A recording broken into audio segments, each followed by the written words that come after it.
A committee was meeting in Ottawa, and the point they were arguing on, which noble Canadian animal will represent our Dominion? Well, the beaver was clearly the favourite, being trailed by the elk and the moose, when a bird-watching member of Parliament suggested the Canada Goose. Oh, the goose, the goose, the Canada Goose.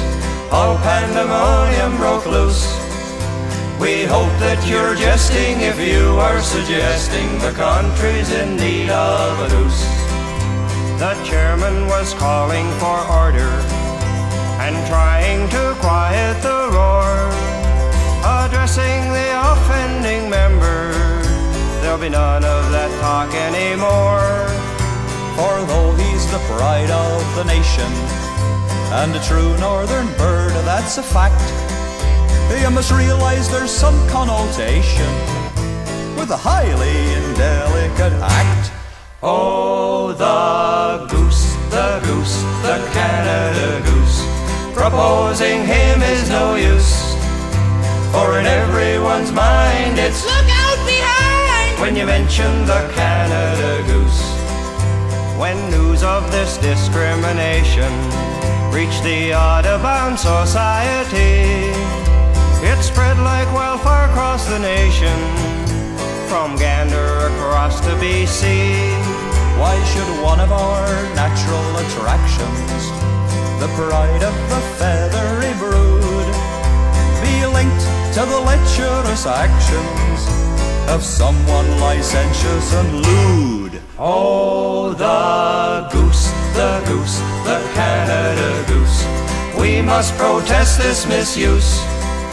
Like birds of a feather, we'll sing out together, don't knock the Canada Goose. This truly Canadian commotion upset all those government men. We'd better make some sort of motion, or we won't be elected again.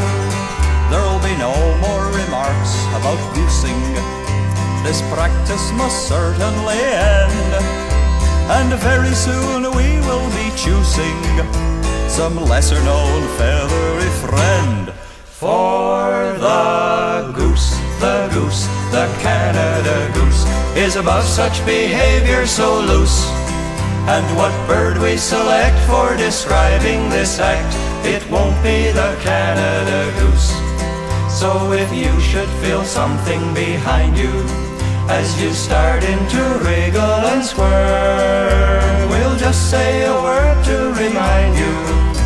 If you're wondering what is the term to describe this assault on your person, after all of the things that you've heard, just figure out any old version and blame it on any old bird. But the goose, the Canada Goose, don't heap his name with abuse. For where is the harm if you say it's a ptarmigan? Only an owl would do something so foul. Or maybe the answer's to blame the merganser, or anything for an excuse. But don't blame the cat.